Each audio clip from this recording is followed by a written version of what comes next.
the Netflix documentary, we didn't see the 7 other people asking difficult questions. We just saw you. No, there wasn't 7 different people, unfortunately. It was just me. Hello and welcome to another edition of the Verge Alternative F1 podcast. We have reached episode 8. I can't believe it. We've lasted. We haven't killed each other yet. Guys, how are you? I'm here with my normal band of merry men. Sir Sam Wilson and Matthew Connell. Yeah, I'm good, man. I mean, the only reason we haven't killed each other is because we can't go anywhere near each other for a main reason. Yeah, I'm good, mate. I mean, I'd be close, Dre. I've got to see what's to come now. Right. Nah, if I'm going to be honest, I have fully mellowed out at this point. I'm just like, if anything's going to go wrong, it's probably going to go wrong. So just give up worrying too much. I've got to do some drugs testing in this one, I'll tell you. Yeah, How are you, Matt? You good?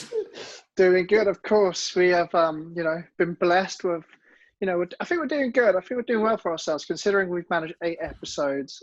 Obviously, the first episode we ever did was filmed out of the Shard with us all together. By week 2, okay, coronavirus, here we are. Started off big. A lot of e-races down the line, and here we are with our second guest. Well, now we're rolling with the big boys. Now I know we're doing well, because now we have got officially, now we're on top level now. Because we've got F1 correspondent for The Sun, Ben Hunt. How are you, sir? And thank you for your time and thanks for joining us. That's very kind of you. That's good billing. I like that. Yeah, I'm very good, thanks, mate. I'm doing all right. So we can send you an audio clip if you want of that one, Ben, so you can. Yeah, I'm going to do that. I'm going to walk around being your hype man everywhere you go. Now, hey, it's the nicest thing that anyone said anything about me. Don't worry, we're going to get into all of that. Don't worry about that. So basically, what we want to do is obviously, as I hope you've been watching the shows. I know you have. We basically are just fans of the show who happen to work in media, but obviously we want to. We're lucky enough to be able to put together a nice program that actually reflects something for the fans, by the fans, but we're not all tech heads, because if we open up a bonnet, none of us know exactly what we're looking at. So, on that, I can tell you where the water, like the window washing fluid is. Like, I could do a mean petrol pump. That's what I can. Oh do. yeah, I can clean the oil dipstick. That's easy.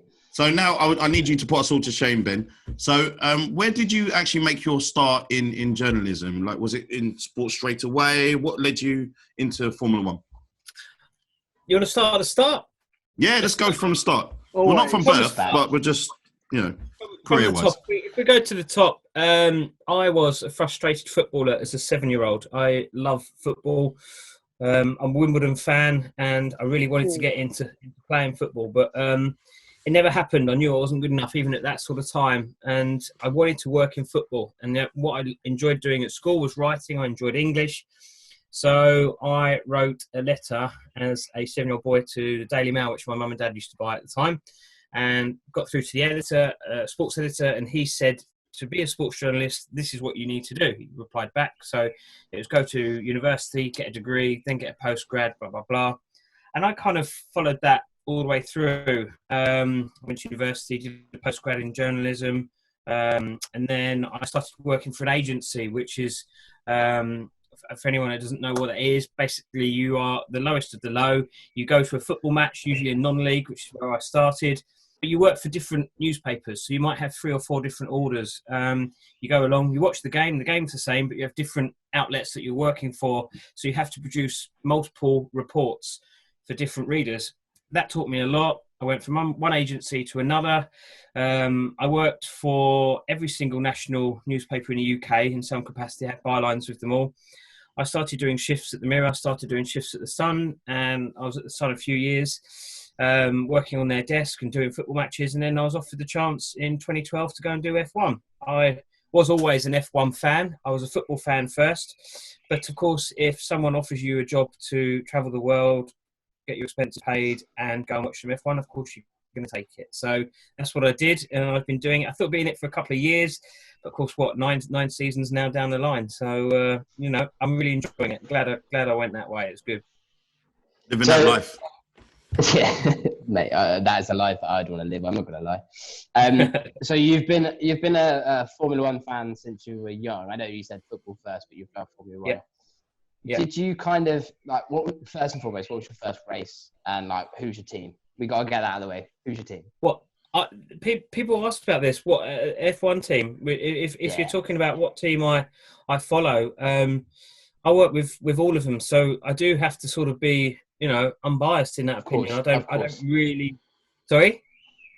Of course, everyone has to be unbiased. But when you're a kid, who did you follow when you were a kid? I think it's difficult certainly my era when I was growing up, it was sort of Damon Hill and Williams, and seeing that livery, more so the Williams livery. I think because it was blue and had gold in it, I think as a Wimbledon fan, I was kind of drawn more to that than the McLaren. So I think, as a kid, probably the Williams livery, Williams team. I've never really thought about it, to be honest, but it was that car. The Rothmans one is what I'm talking about.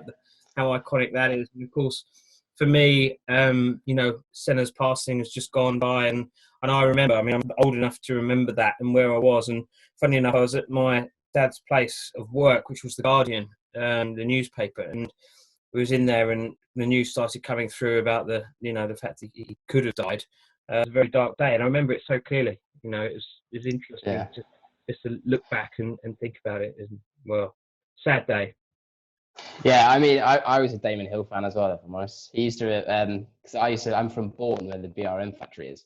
Okay. So obviously he used to come down to the Memorial Day, because obviously his dad was quite a big part of it. So, but it's interesting to see that Williams actually, because I like that Williams car, that Rothmans. I was more of a McLaren, kind of white and red, but Williams had the active suspension as well, so I do know that bit about cars. There we go. In terms of your first experience, so you said you were with your dad at the Guardian when Senna died. Yeah. Did you ever do any work experience? Did you ever? I'm assuming if your dad wrote for the Guardian, you kind of had a foray into journalism. No, I didn't have a leg up or anything. There was none of that. He was absolutely not involved in the writing side. He was the old liner type, the actual hot metal presses is what he was on that side of the business. So that was nothing to do with what I wanted to get into. He had a friend whose son was a journalist, and my dad told me a story, and this is one of the ones I remember as a kid. He said that he always had a suitcase packed, ready to go. And I remember at the time thinking, wow, that sounds like well cool. Like, never know where you're going to be. And whenever the phone went, he just went. And like, that's essentially what I do now. I do have a suitcase, which is always half full, toiletries bag already done, ready to go, because literally the phone does go. And sometimes they are mad things, can you go to France tomorrow? There's a thing that I had to do once with Ian Poulter, to fly all the way to France, all through Paris traffic. And I had sort of 10 minutes, I think, with him for an interview with EA Sports, and we flew all the way back. And it was just like, wow, that's just like mind-boggling. In what sort of world does this exist? But of course, this is what journalism's about, and get a sense of these things, and the unpredictability is what I really, really enjoy about my job. Not only going to the sporting events, I mean, that's obviously the big draw, but it's the unpredictability of not knowing what tomorrow brings. And if you are thinking about being a journalist, you have to have an understanding family, and sort of my wife's very understanding, and my kids are as well, because literally anything can happen, and then you've got to be prepared. Let's bring it back to F1. When Nico Rosberg retired, I was out shopping. I was on a day off, and I had a telephone call saying, Ben, Nico Rosberg's retired. And I was like, yeah, whatever. And he goes, no, he's retired. And I'm like, because no one saw it coming. There was no way that you could have gotten a heads up on that story. The way that he did it was brilliant, and it caught us all cold. And of course, then I had to scramble home quickly and do some work. It was one of those things, but that's what I love about it. Yeah. So do you? When you were saying that your kids are quite understanding, you said your son that's 8, who's you're running 5Ks with at the moment. Has he gone towards football, or has he gone towards Formula 1?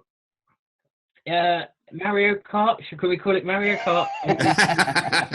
I'm gonna take that as Formula 1 then. All right, cool. He likes racing. He has been to He's not been to a Formula One race. He's been to World Endurance. We've been to W Series. We've done Banger Stock Car, that sort of stuff. But I haven't taken. I'm just trying to think if I have.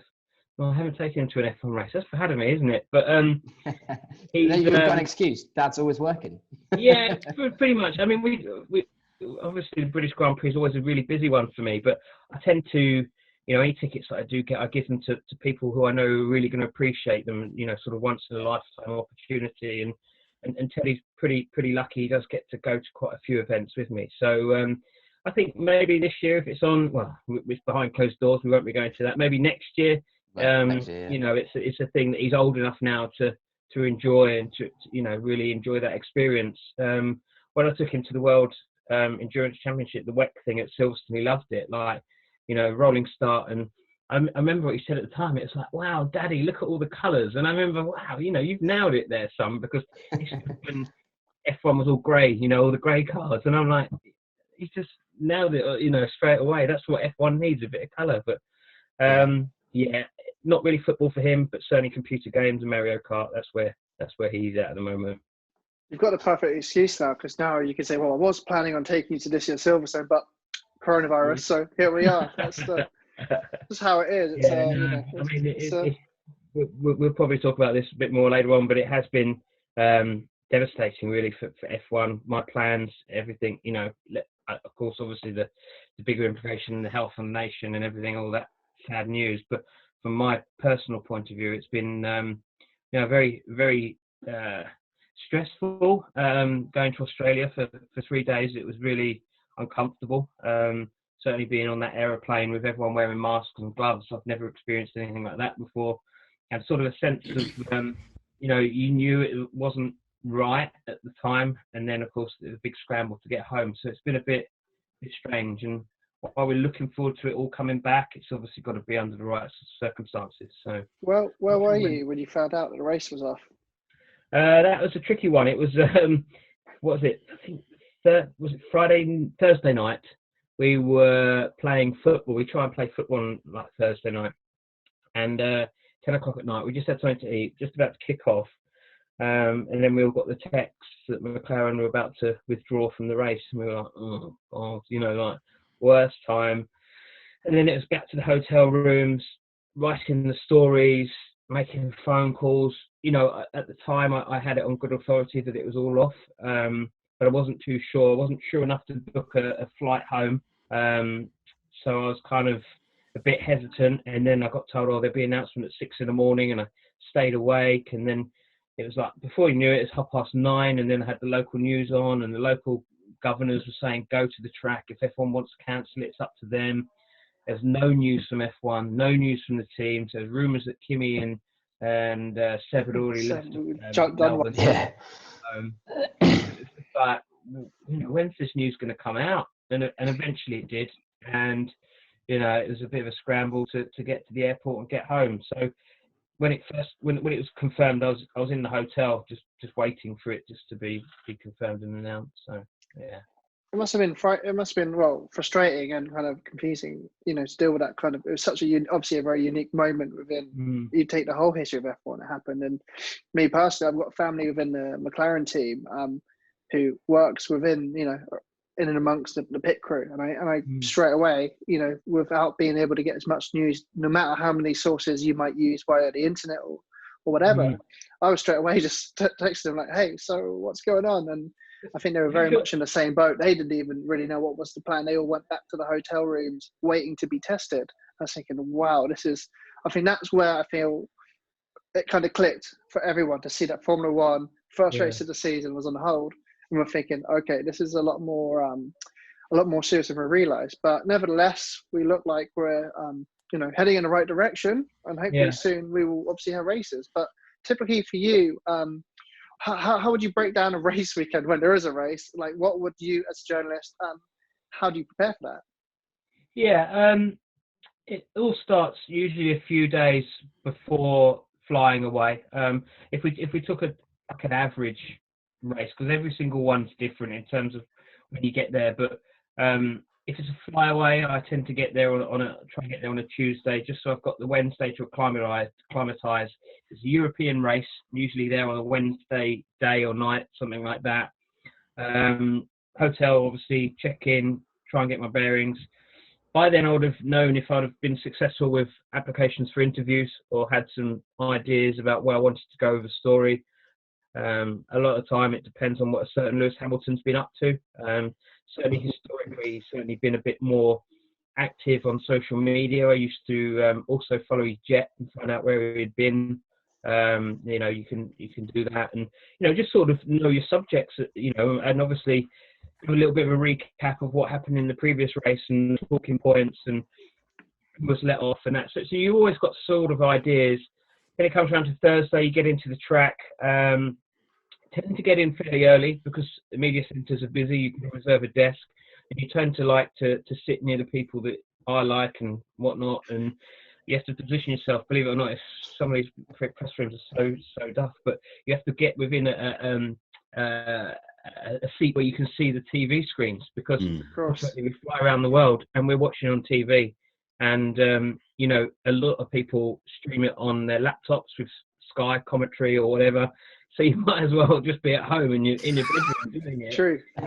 The service, because we're sitting there watching this, an old TV screen somewhere like 100 yards away, no commentary. The F1 graphic, you can barely see that, and it's kind of in the dark. You're really in a little bit of a funny world. But that's Thursday, and then you get all your media time to get your interviews done, typed up, and then try and get away, maybe run the track on a Thursday night, and then of course Friday you're into practice and the weekend's already rolling. So it's pretty full.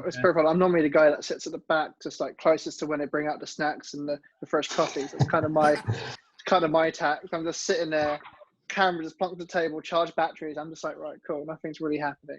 There's lessons to this. Exactly. There's different people in it for different things. Obviously, love the sport, but you got to enjoy what comes with it. And each race is always different. And I've been so grateful that, and I think I share the same kind of feeling. I think of lots of, like you were saying, there's so many unpredictable things you could do with sports stars. And one story that I shared with the guys before I went out to Shanghai with motorsport.com and Shell, and we, I knew I admit that I kind of didn't have my head round exactly what we're doing. And normally these kind of branded kind of presentations of drivers are very unpredictable. We put Charles Leclerc on an ice rink and he was racing an Olympic skier. And I was thinking, wow, that was like a year ago. And here we are now just stuck to watching these e-races, and it is what it is. But each race is so unique and different. And how many races do you think you've been to now? And do you normally look to go for a full calendar, or do you just pick out? No, I'm glad I'm talking to you guys because I'm not one of these nerds. We've got a few nerds in the press room that. What time should we go for today, guys? Like, come on, mate. There's a lot of F1 nerds, as you can appreciate, certainly in the F1 press room, who never miss a race, and they have like this consecutive run of races. And I've never been one of those guys. I don't know how many races I've done. For the first 5 years, I did every single race, I think, and then I missed a couple. I think last year I missed 5. Maybe ones which might have been tricky to get to, or for personal reasons, or Russia. Races which I don't. Just Russia. I don't need just Russia. The visas. Oh my goodness. It's one of those choices, but. Sometimes it's cost saving. Sometimes it's the fact that I, feel that access isn't, or it might be a case of, Japan's a very difficult one to justify to go from a newspaper point of view because the time difference. Everything's over by about 7 o'clock in the morning UK time. So, you could literally roll out of bed. I could come down into my office. I could turn my computer on and everything's already there. The results are already done. I'm not that guy. I would have got up and watched it on the TV, but I'm just saying you could, if you wanted to, cover it from home. So, Japan I went to last year and I've been to lots of times, so I like going to Japan. But there are obvious races that you can do remotely if you wished. But I prefer to do them all because I feel like I'm doing a proper job. So, for instance, all the ones that I'd booked this year, I think I had Bahrain missing from the first half of the season, but everything else was booked and paid for. So we're waiting to see what happens next. So. Yeah. Right. That's a difficult one, actually. So Ben, I need you. I need you to not break this illusion for me, because there's one race in particular where obviously these guys are been clowning me for it not being my favourite race and probably being my worst, which is Monaco. But the whole glitz and glam, the whole boat parties, yacht parties, all those things. Yeah. Is it really like that? Yeah. Let's say yeah. I mean, I don't want to shatter the illusion for you. People ask me what are the best races to go to, and I've just done a piece for our travel editor. Funny enough, it said normally it begins with an M. If your race begins with an M, book it and go, because Melbourne, Montreal, Monza, and Monaco are all fantastic races. Really? Let's add that one in as well. The only one that's also good is Austin, and that hasn't got an M in it, but never mind. Monaco is fantastic for a number of reasons. The race is crap. I can't get around that. It is a procession. See, guys. But there's been a lot of this. We can't hang on though. I will say last year's race was good, because Charles Leclerc crashing out and destroying his own floor is beautiful. I love the guy, but it's kind of anger personified. Well, we've seen tantrums as well at Monaco. I mean, Lewis had a tantrum a few years ago, didn't he? With a pit stop call, and Senna as well has had a strop there. So it does throw up things, but it's not usually a very good race. The good thing about it is the all the glitz and glamour that you talk about. We tend to have a little bit of a unofficial competition on who can get on the biggest boat during the week. You've got to tell me a story. Probably the biggest boat that I ever got on there was Flavio Briatore's boat, and we watched the Champions League final there a few years ago. Oh, that's it. I'm off. Sat next to which is a bit weird. So yeah, that was when he was. So what's it like being on one of those yachts, super yachts? Yeah, it's surreal. Vijay Mallya used to have a very nice one there as well. I should drop in, but it's great. I mean, you have to take your shoes off. You have to leave them in a basket, and then once you're on board, it's fine. You just look on a giant hotel, but lots of noise. You don't feel anything. It's just super fun, and you always take the pictures. And then when you go through the phone the next day or the next month, whatever, you're like, oh wow, that was super cool. It was one of those moments where you just forget just how good it is. Yeah. Sometimes I think as F1 journalists, we forget just how lucky we are. We're in a very privileged position, not only to speak to these drivers, but also to go to these locations, to have access, plus the PR events that Matt was talking about earlier on. You do get to go to weird things, very strange things, and drive weird cars, all that sort of stuff, you just take for granted sometimes. So getting back to Monaco, the other reason I like it is that normal people go. Rather than going away to Greece for an all-inclusive for 2 weeks, they just save up the money and they go to Monaco for 4 days, spend exactly the same sort of money, but have a good time. And I like that. I like seeing people enjoy themselves. And for mainly the people that go are just normal people. And I think that's what I like. They're normal people who have a passion for F1 and they come along and enjoy themselves. And where else can you go for a drink on the tarmac before a race? Do you know what I mean? It's so weird. Raskas just turns into like a disco pub until about 5 o'clock in the morning, and that's like having a party on the pitch at Wembley before the cup final. Do you know what I mean? Man. So next year when we go, because we're gonna make sure we're going.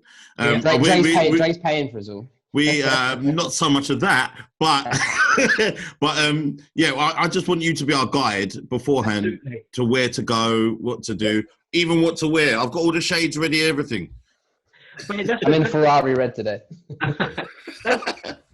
That's the best thing. You can wear what you like. I mean, there are no rules. I mean, it really is just a very relaxed. It's also not that expensive. Once you forget about the race ticket, forget about staying in Monaco unless you're very lucky and get an Airbnb, which I've done in the last couple of years. You do luck in if you get a good Airbnb. But if not, stay down the coast, stay in Italy if you have to, and get the train in, because you can do it let's not say on the cheap, but you can make it a little bit more affordable. less expensive, shall we say. So you can do it, and I think that's, as I say, that's what I like about it. People go the extra mile to go, save up their money, and just enjoy themselves, and that's great. That's great. So that's the thing. I can concur on the M's, especially. I was at Montreal last year, and yeah, it's it's a very affordable thing to be. We were working there, but you could see from fans, it's a very affordable experience as well. And yeah, dress code wise, you can wear whatever you want. Like last year, it was so hot in Montreal that all the Canadian fans were walking around shirtless, confused why it was so warm, and they're thinking, "Hey, what's going on here?" But for you, Ben, is there anything about Montreal for you that kind of sticks out as a Grand Prix, just on considering we've been there? I love it. I love the fact it is like America, but not, if you know what I mean. Oh yeah. I like. It's better.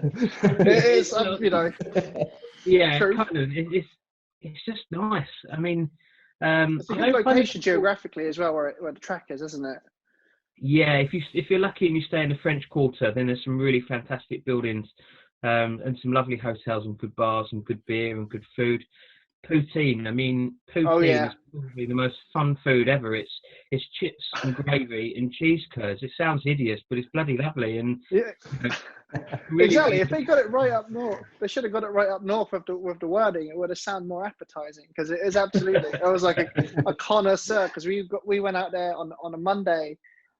We were doing all the kind of media stuff with Ferrari, and then we stayed for an extra 2 days post race to do post production. So we thought, well, we got the Airbnb, let's stick around here.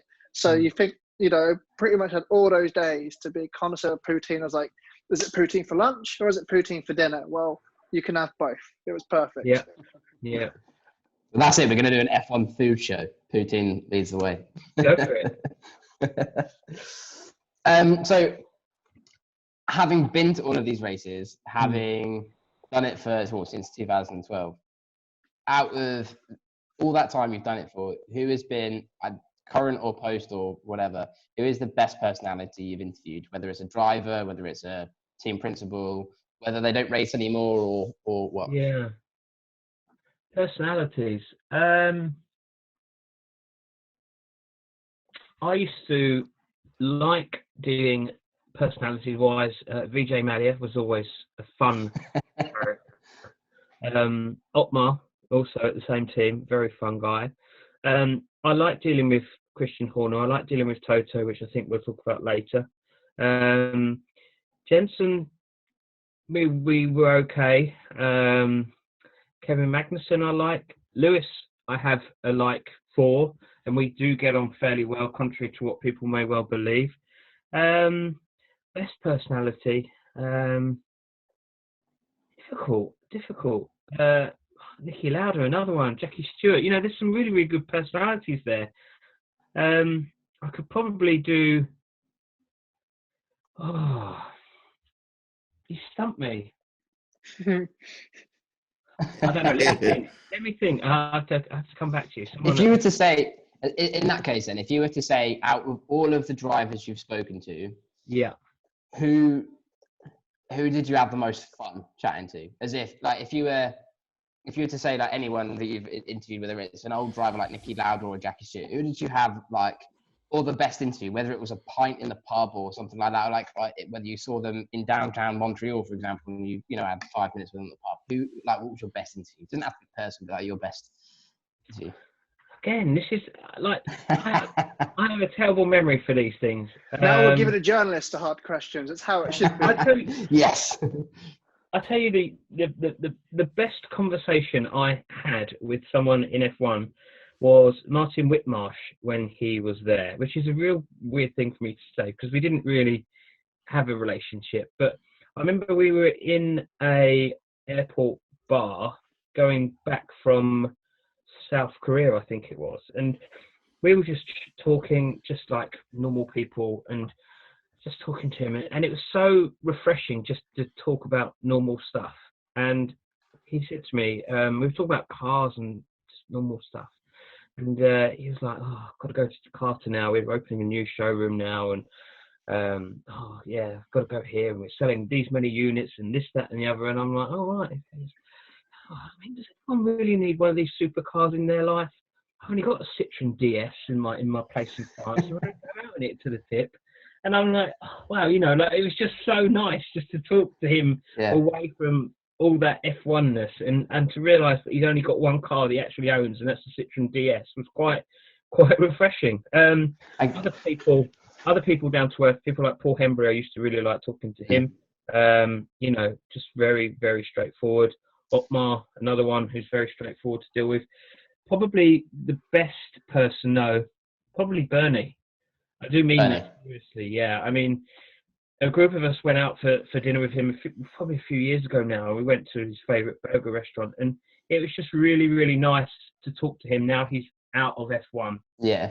And such a diverse, splits opinions all the way. People like him, hate him. Most people hate him, think that he ran F1 into the ground. But he just basically made it clear that he was working for someone, and that was to make F1 look more profitable than it was. And that's all he was doing. He was doing the deals with Russia. We were going to these weird places. The things he was saying was deliberately bombastic, and it was all driving up the price of the sport, and then Liberty bought it. So, job, do you know what I mean? It's like, again, nice person to talk to in that.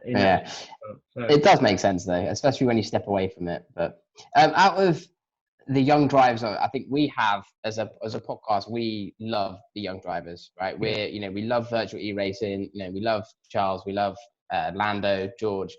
There is I think there's a perception that these guys are nice guys, right? And that they're gone are the days where there was direct rivalry on the track. These guys are just a bunch of, I wouldn't say kids, but they're a bunch of guys who just love going racing on Sunday. Yeah. Do you see that they are nice people? Do you believe it, having met them, having seen it? And also, do you feel that while they are nice people, there is that competitive streak in them, and they will go to bat on a Sunday and they will destroy each other? I can confirm that all of them are nice. I think they've all come from very good backgrounds. They're all really nice guys. They've all known each other for donkey's years. They've all grown up, doing the same thing. So very close. But do not for 1 second think that they won't try and put a move on one or the other, because they will. I think the best example of this perhaps is Lando Norris and Carlos Sainz. And I know Carlos Sainz isn't one of the young guys that you're talking about, but Lando is. But they did have this relationship last year, which was very strange to have a team, and certainly a team like McLaren, to be so close and to be doing so much bromance stuff. It was all it was nice, it was good fun, and maybe it was because they weren't competitive that they could do it. But I did ask Lando in Abu Dhabi, and I've asked him since about that, and he said, look, don't think that we are mates, because there were moments last year when I was really, really angry. There was bits when I was gutted that he got the podium. We did all the photos and stuff, but I was crossed. I wanted it to be me, and I thought, good on you, because he has got that inside of him, and he has got that ruthlessness. I mean, getting back to that sim race at the weekend, and okay, he was the victim, but then he did have that. He did have that shunt with that guy Pagano, didn't he, on the couple of laps before? So he almost caused that himself, you could say. So he has got that in him, and that's great, because they need to have that, because if they're both going into a corner, then one of them's coming out on top, come off behind. So that's good that they've got that relationship. So just on before we get into the really juicy stuff that I'm very eager to get into, what would you say now, because obviously I feel that because Liberty is obviously taken over, obviously racers now are allowed to be able to have this social media, you get to know them a little bit more. How do you, from your point of view, because obviously from a fan's point of view, it's great. Yeah. From your point of view, is it more tricky because everyone's got so much more access? Yeah, people won't give two hoots about what I've got to say, because from the fans' point of view, what Liberty are doing, the Drive to Survive stuff, the F1 TV, the Will Buxton stuff, all that Twitter show, people are going to lap it up and love it. But the flip side is that it's costing time for me with those drivers. Liberty Media are a media company, but they don't understand traditional British media, which was print media. And okay, maybe I'm a bit of an old stick when it comes to things like that, but I do think that the magazines and the written press, and I'm going to include online in that, because obviously we have an online site as well. So, yeah, I think that traditional press, written press, are losing out as a result of the ideas that Liberty have. So I am often at loggerheads with them, fighting for what I think. I don't think that press conferences should be televised. Okay, I get stick. I really don't care anymore, because that's just part of the job. But I don't think it's fair that certainly young journalists who make the effort to go to Japan, Singapore, other side of the world, wherever, they shouldn't be feeling afraid to ask questions because of being vilified on the internet, because they have a right to ask the questions. That's what they're there to do. That's what their editors have paid them to go there to do, ask the questions. And sometimes they are awkward questions. So televising it and broadcasting it live into people's homes, bedrooms, that's not right, in my opinion. I think that there should be some sort of embargo that allow those guys who do the donkey work, pay the money to go there, freelance or staff, they should have at least a bit of a heads up to be able to type up their quotes, their stories, and publish before they've got back to their desks and seen it already running there. I think that's a massive issue for me, and I get incredibly frustrated when I've gone there, done the donkey work, and I sit down and I always joke, F1 fans in my bedroom.com have already got it running online, and it's like, Jesus, how am I going to stop this? There's nothing I can do, because I go to Liberty, and that's exactly what Liberty want. They want the digital numbers, they want the eyeballs. So I'm going against them. So it's a little bit frustrating. I know they're doing the right thing in their own mind, but it's at a cost. And I think that there's a balancing act that needs to happen.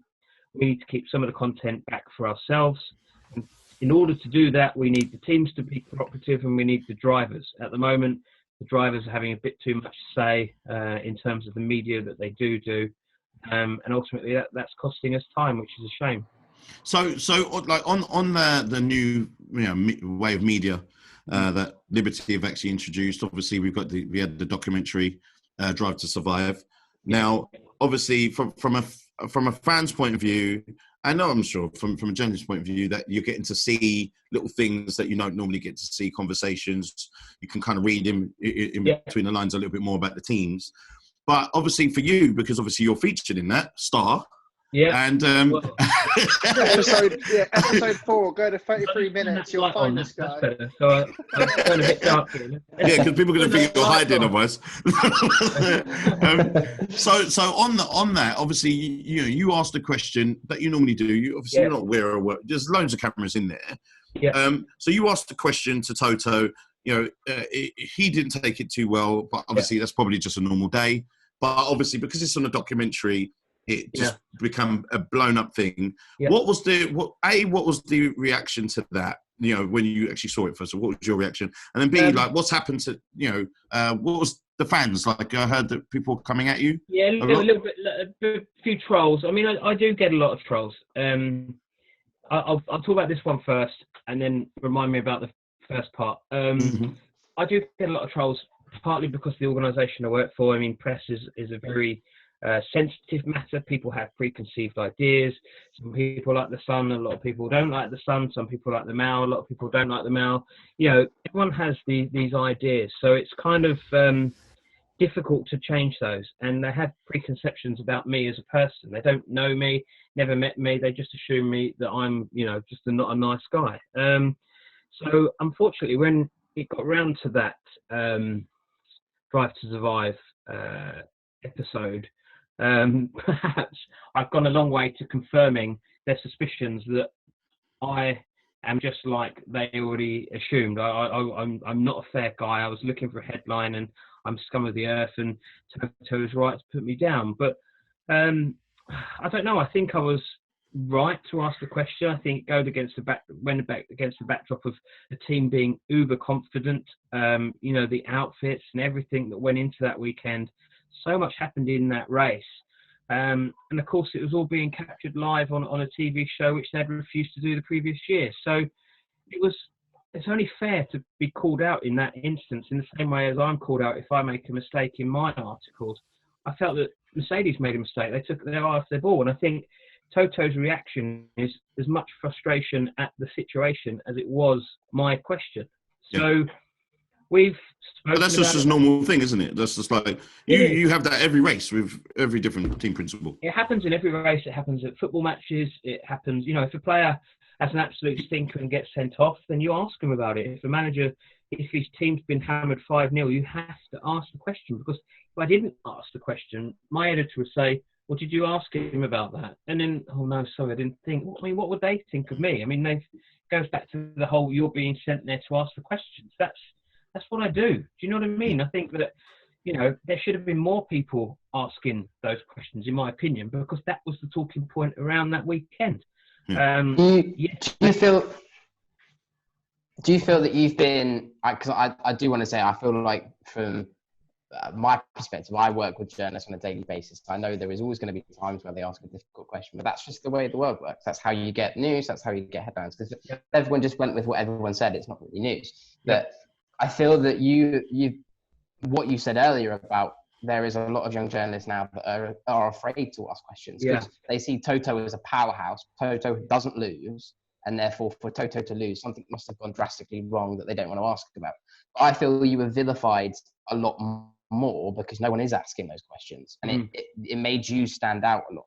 Do you feel that that's right, or do you still feel that maybe from the Netflix documentary we didn't see the 7 other people asking difficult questions, we just saw you? No, there wasn't 7 different people, unfortunately. It was just me. That's happened a few times, trust me. I mean, it's one of those things. But getting back to your point about the young people asking questions, I do think that is an issue. People do see Toto as a powerhouse, to use your phrase. But I also see a lot of people on the internet, these trolls that call me names, assuming that everything that Mercedes tell you is the truth. And you can believe it or not. You can investigate and you can have your own opinions. But so many people just say, I've seen it so many times on the internet, well, Mercedes said this, so it must be true. And it's like, well, is it true? Because I know something, or someone says something different, and my job is to find out if it's true or not. But the dangerous situation is if you have these young journalists who are too afraid to ask those awkward questions, you'll have too many people believing the narratives of the team. So if we bring it full circle at the moment, and we've got races behind closed doors, liberty of controlling all the media because we're not allowed, all the narrative is going to be how great it is to be back. There won't be anyone holding anyone to account on the testing process for the coronavirus. Is it right that you're being tested when our key workers aren't being tested? There's not going to be any of that, which is actually the talking point, the stuff that I would go and find out. Do you think this is fair? Your mum works in the A&E in, I don't know, St George's in London, and you're being tested. You're putting tyres on an F1 card. Do you think that's fair? And she's not. I mean, that's the sort of stuff what we're going to miss. It's all going to be very polished, very sanitized. And the moment that you start losing journalists that ask the awkward questions, whether you like me or not, that's the danger, because you're going to end up with a soft sport which is not going to be representative. It's all going to be very fake, very stage managed. It's all going to be edited heavily. It's all going to be on the director's cutting room floor, and we're all going to be living in a Netflix world where we all know F1. We've seen how that program has been edited, where they've taken bits from certain races and pieced it together, and you look at it and think, hang a minute, that's not Montreal, that's so and so, and it's been edited that way. And that's unfortunately where we're going to be if we don't have people of the press there asking those questions, and also independent members of the press as well, rather than press officers or people that are too afraid to ask those tricky ones. So that's the thing. It's a dangerous place to be. So as what you said, the race is behind doors where we're going to basically almost like censorship, right? Which I'm not saying it is censorship, but it's getting close to where we're having a controlled narrative. It could be. It could be controlled, couldn't it? I mean, who knows what's gonna happen? God forbid it all goes off fine. But do you really expect there to be a report of how many tests there will be, if there's a positive test, and that is the information that might not come out, and that is my fear, that we'll end up with a sanitized version of events. So for a weekend like that, would you, and I don't know if you do have any, but would you rely on sources within teams, within kind of, whether it's within the FIA or anything like that, to get that news? Yeah, you'd have to rely on the teams. And do you know what? I am going to trust the FIA because I've got nowhere else to go to. So it's an FIA-run event. I like the guys at the FIA. I like the people at Liberty as well. So I will be talking to them, and I'm sure they will be clear. But I'm just saying, for argument's sake, I'm not saying they're not going to tell the truth, but I'm just saying it would be possible for it to happen. And I think that that's the dangerous situation. And I'm not one of these guys saying that media should be coming back, because I don't think we should. I think in order to get this race behind closed doors, I think it would be a good thing, assuming it's safe to do so. And there's no need for us to be there. We can cover it remotely, providing we have sort of access. We have a Zoom video conference or something that we could do, and we can ask those questions. I don't want to be in a situation where I'm spoon-fed press releases and told this is what's happened when I've already watched it on the TV, and then not have the ability to ask a question. Just really quickly, because we've got a lot of other things we want to pick your brain about. Is obviously we from an outsider's point of view, like if you're meeting Toto for the first time, because he's such a tall, strong-looking, powerful, financially and in the sport guy, like is there like who's your top like 3 people that are tricky that you think, oh God, I have to interview them? I don't know if you can say it, but like, is there people that you're like, oh, I'm not really going to get much from these guys? Yeah, I mean, I talk to my wife a lot about this. She always says, "Oh, do you get nervous?" I don't get nervous, so I'm not afraid of doing interviews and asking questions. And I've met big footballers, and you have to ask those tricky ones sometimes. I don't really go into anything not expecting to get an answer, because I've already got my questions down, and I hope that they answer the questions truthfully, honestly, and give me a line. I mean, there are certain interviews you go to and you think, oh, this is not going to give me anything, but you never know. It might throw up something.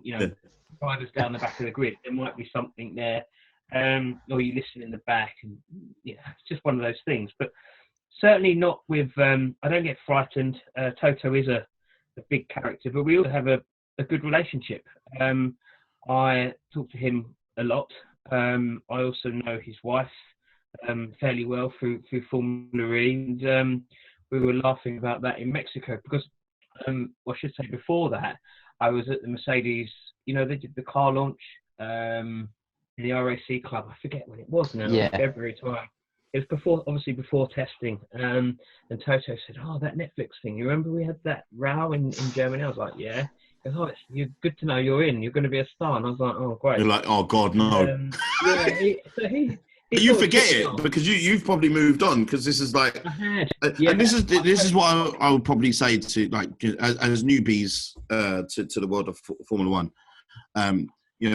There's no point in being like I think there's a difference between fans of the team and being fanatics, where you believe everything that the team is telling you. I think that it's important to have people like yourselves, and obviously from another point of view, from ourselves, from a lighter point of view.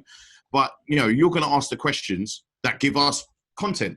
So therefore you are, for us, you really are important. So so lay off my mate Ben.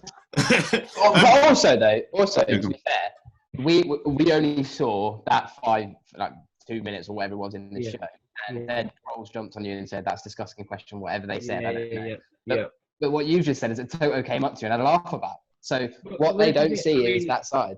I know, but people don't see the relationship they have, and this is the other thing. Like, we obviously have spoken a few times about it, and as I said, I've spoken to Susie when it was at Formula E race. She goes, "Oh, that was you." I was like, "Oh yeah, we watched it. It's quite funny, we thought you did all right." And I was like, "Well, okay, well, we'll see." But I mean, that's the thing. You have that relationship with Toto, so it opens the door for those questions. I can imagine someone that doesn't know Toto, that would be quite a difficult question to ask. But it's down to people like you that have got that relationship to be like, "Come on, answer a question." Do you know what I Yeah, mean? that's right. And- That's exactly it, and that's what people don't understand. And just lastly, I mean, just as just my personal opinion is that I don't think that question was anything really. As obviously we get to sit in now press conferences and we see these types of questions being asked all the time. What I don't know whether you can comment on this. In that same documentary, when they were going after Alex Albon's mum, Yeah. I thought that was distasteful. I'm glad it obviously wasn't yourself asking that, but I just thought, like, why? Just from another point of view, like, why was that a story? Why was that something even to write about? I know the journalist that was doing the interview. We all know the story about Alex and his mum. Red Bull have obviously tried to deal with it in a manner to say, please don't ask about that situation because he's not comfortable. And there's so much of it already out that it's kind of gone. It's been done. There's no need to go down that route. You know, I would argue in that case he is free to ask whatever question he wants, and there was certainly the implication that Alex was happy to answer the questions. I think that is what wound the journalist up. He was saying, you know, like, he wants to answer. Everyone's going to be asking if you can get it all done and dusted. And then Alex was sort of like rabbit in the headlights. I think we also need to remember that he's only been F1 very, very shortly, very short, and not had the exposure to certain hard-nosed journalists. So perhaps he was a little bit caught out.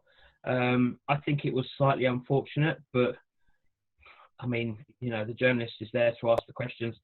The press officer did a really good job in shutting it down. I think it was a perfect. Yeah, he did. I know. He did that with a quickness. Like that was exactly.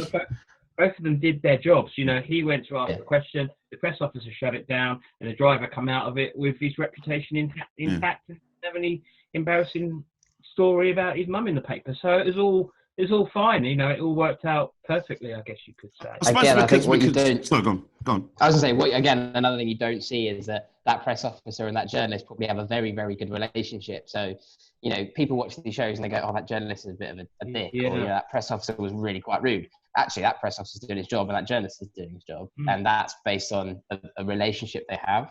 So it's good to, from your perspective, it's good to see that you like respect the press officer doing his job. Because I know from being one, often you kind of think journalists look at you as an annoyance, but actually it's nice to see that, you know, from your perspective, they are worth having around. I think the way it is that from another point of view, I think that people just was upset because they want questions. Your question was, I still perplexed me why anyone had a problem with that. I think, but if it's seemingly nothing to do with the actual race, and because Alex Albon's such a nice guy, you know, obviously it was just like hit hard. And then obviously it's a documentary because obviously they put the music to it. So this guy, might as well just put devil horns on the journalist as well. Don't worry, they're going to draw it on yours next time as well. I mean, the thing is, we do have this relationship with the drivers as well. That's what people also forget. Like, I've been dealing with Vettel for all these years now, and you know, we speak a little bit about he's got an old Vespa that he's rebuilding, and I used to have a Vespa which I would rebuild and do stuff. So we would talk a little bit about that, and so, you know, we do know each other. So when I pull him up in after he crashed into Lewis in Baku, and people say, "Oh, you can't ask those questions." Yeah, you can, because like I'm not like some random man on the street that's just accosted him. You know, I'm there doing it, and he knows who I am. It's not like we're strangers. The same for Lewis. You know, I know Lewis, and I write things about him when I jump on him when he's done things that I don't think are right, and when he's done good stuff, I write about that. I mean, a perfect example was you know, when he came out last October and he did the hypocritical words. People were saying he was a hypocrite for saying give up meat, become a vegan, save the planet, and then people saying, oh yeah, but you just drive around in circles and burn petrol and fly your private jet, you're a massive hypocrite. And I don't happen to believe that that's true. I think that he shouldn't be criticised for that because it's his opinion. He's changing his life. You know, he's sold the jet. He's being more environmentally friendly, and he's a sports star of an opinion, and you know, they're rarer than anything. they're rarer than hen's teeth, because he's not afraid to speak his mind. And I wrote a piece saying, don't jump on him. Let's applaud him for having an opinion, being man enough to stand up, like he did in Melbourne. No other driver was prepared to speak out. And then Lewis said, it's ridiculous we're here. We shouldn't be here. Cash is king. Do you remember that comment? Like he was very outspoken. He's become like an elder statesman. And, I was like, good on you. And anyway, he pulled me aside after writing the initial piece and said, look, thanks for doing that. And I said, you don't have to thank me. I'm just writing. Well, I don't do it to suck up. I do it because I happen to agree with your opinion. And if I don't agree with your opinion, then I'd say that as well. So, we do have relationships. What I'm trying to say in a very long way is that we do have relationships with team bosses, drivers, people within teams. So it does have a bearing on the questions and the way that we ask. So, people may think that I was being out of order, but I don't think I was. I think Toto sees it now as funny, and we'll move on. Don't worry, we're going to get the T-shirts printed. Leave Ben alone. I want one. Send it my way. Is there a body work, Ben, that, as we're winding down, that you are most proud of? It might be a tough question, or is there a number of articles or interviews that come to mind? Not so much articles. Certainly getting to where I am today, I'm very proud of. I think, going from that 7-year-old me that I started talking about at the start of this video, people, a lot of things, why do you work for the Sun? I sat down at a wedding a few months ago, and someone said, oh, I can't talk to you, you work for them. And I'm like, well, you're entitled to your opinion, as we've been saying all the way through this. People can believe what they want. I'm working, in my eyes, for the leading sports paper in the UK. We sell more copies than anyone else. Our online site is now most visited sports site out of all the papers. And it's like, we're kind of leading the way, and we do tend to have a little bit of fun along the way as well. So I'm proud of where I'm at, where I've got to. In terms of my stories, I'm proud that I'm often, I don't get caught out is one of the things I will say. I'm usually on a story and follow it all the way through. I never open the paper or rivals papers and think, oh God, I missed that one. I really should have got that one. There's none of that. I think that's a case of keeping your ear to the ground, checking on your days off, seeing what everyone else is doing, paying attention, speaking to people. So I think, again, another long answer to a very short question. I'm most proud of is the fact that I've got to where I am, and I'm still on the top of my game, if you like, in terms of covering the sport. I don't feel like I'm missing stuff. I think that I was on top of the corona crisis and the outbreaks, the cancellation in China, all the way through to the plans for Austria. I think we've led the way from a news point of view. We're leading the way on all of that, the Austrian plans, and sort of the Silverstone doubleheader and Silverstone opening up their medical facilities for NHS and all that sort of stuff. So little stories that are in the back of my mind. I'm pleased that I'm doing that. So yeah. And the reality is that, look, if the Sun was the super enemy of the world, well, guess what? You wouldn't get the access in such a professional sport. Yeah, I think that's a fair point. I mean, I do work closely with the guys at Mercedes and certainly Lewis. I've done lots of bits and pieces with Monster Energy in the past, and certainly if they did see me as the devil without the horns, then I wouldn't have that access. I wouldn't be invited into the motorhome. I wouldn't be allowed to sit in a car with him and do a hot lap. That wouldn't exist. But I am, and I continue to do so. So yeah. Did you on your hot lap, because these guys keep on taking the mick out of me? I have never screamed so much in my life. So was you a fellow screamer, or was you playing it cool? No, I played it cool. My first proper hot lap was Brands Hatch in a Ford Capri. So that was my screaming moment. My God, Ford Capri. Did the rear axle fall off at any point? Yeah, I know. It's pretty. I would not trust that at all. No way. Horrible bit where you come off the tarmac and not into a big bump. But then I've been lucky. I mean, I've done hot laps with Lewis, as I said. That was one of my first ones actually. 412C around the Top Gear track.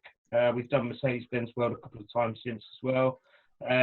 George Bianchi, when he was a reserve driver at Force India, we've done those. I think the scariest, though, was invited to a Mercedes-Benz celebration, 125 years of motorsport, last year at Silverstone, and going around that track with Stoffel driving a DTM car.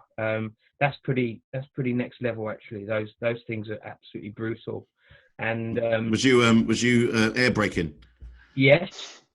And then there was this really horrible moment when the engineers, this was the first time he was going to drive this car, and like he obviously went full chat, and it was just like Gary Paffett was there and said like, take care of it because I won the title in this last year, and I'm like, Jesus, you know, like I'd worked all the way up as well, so I'd gone from like the GT car, like an old DTM car, to the GT car, and it was all progressing.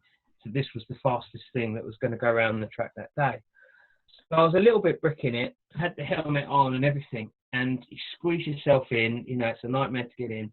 And one of the engineers said, if you go on the straight, button number 4, if you turn it anti-clockwise, you get a boost of power, but only on the straight. And I was like, oh, why do you have to tell him that? Like, honestly, no, I'm bricking it. I don't need this. So we go out, and the noise, the vibration, and everything, I can't even see where we're going. You know, it's like this, hating every second of it because it's just like, ugh. And then I can see him on the straight, and he turns this thing to number 4, and the windscreen wipers go like this. And he's just like this to the guys. Can't believe that. And they said, did you? What? Oh yeah, you did. You turned it to number 4. Number 4 was the windscreen wipers. It was nothing to do with the power. So of course, it was a private joke that they had. I was obviously bricking myself as well, and Stoffel fell for it. So it was quite funny all around, really. But well, we'll see with these two here. We'll see how cool they are, because they seem to think that it's a walk in the park. I'll be like Kimmy. I'll just be sitting there, glum face, like, cool. If you've never done it, it is really a fantastic experience. So certainly, I think the biggest thing, the fairly hot laps, don't they? That's good fun. Yeah, I think the biggest thing for me is because I drive quite fast as well. So, and you know, I'm just used to it, so I'll be fine. Well, excuse me. That. The final last words until I actually cry my eyes out in the front seat. There's a difference to driving fast and being a passenger in a fast car. Yeah. Because you will be reaching for that brake pedal and it won't be there. It's the corners. It's the corners. No, I don't understand how anyone could get used to going around a corner at about 90 miles per hour.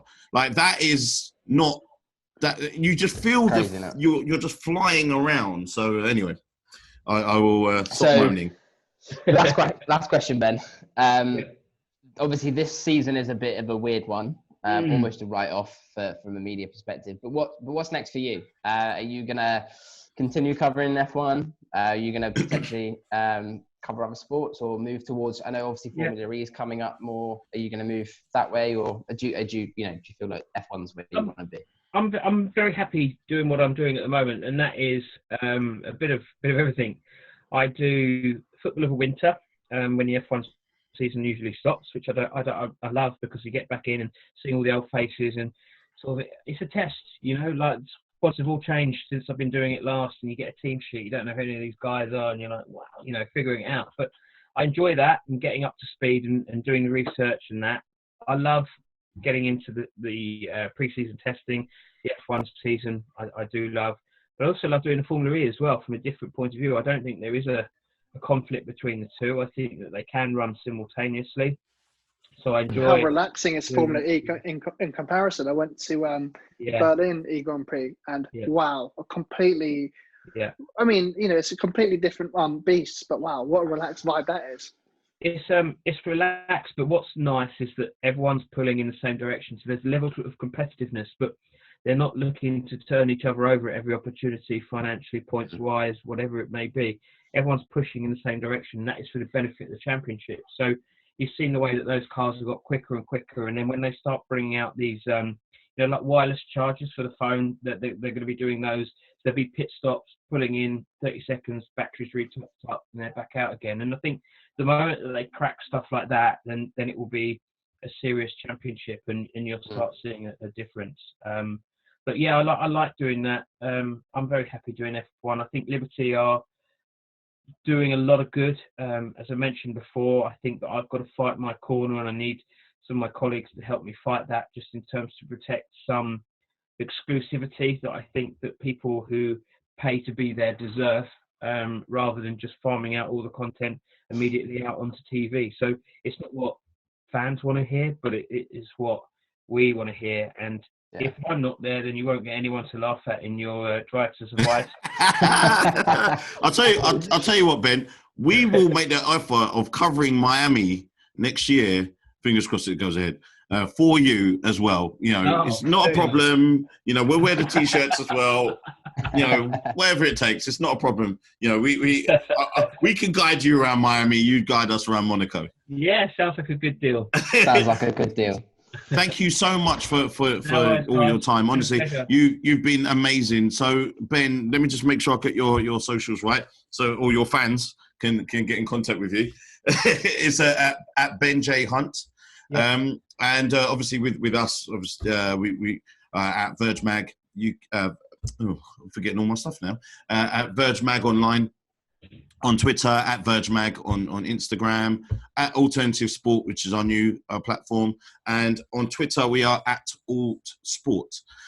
See, we've been really busy. This is what this quarantine is getting us. We're working harder than ever now. Yeah, we'll have our own team car soon.